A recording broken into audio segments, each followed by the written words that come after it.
Big Dunch here. I have enjoyed recording, and I want to show you guys this idea on how to make a squat pad for your neck when you're squatting. All you need is a pool noodle, they're like $1, and the squat pads that you would use that buy offline, they're like 35 bucks. So get one of these, they're $1 depending on the season.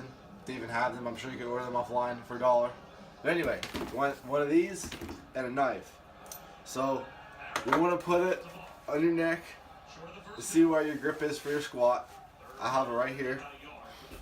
So then you just want to cut this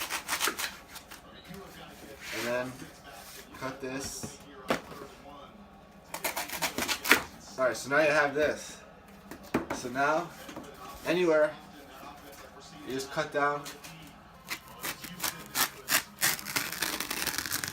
Then after that, the way you cut, you just want to open it up like that. This is going to fit on any bar, any Olympic bar. Trust me, I tried it many times. You want to have this facing up, so when you put it on the bar, the pad is facing this way. If you have it this way, you're actually going to put the bar on the neck. What this does is, obviously it doesn't put pressure on your neck, and a lot of people don't squat because, like what I used to do, I didn't squat much before because I used to have pain on my neck.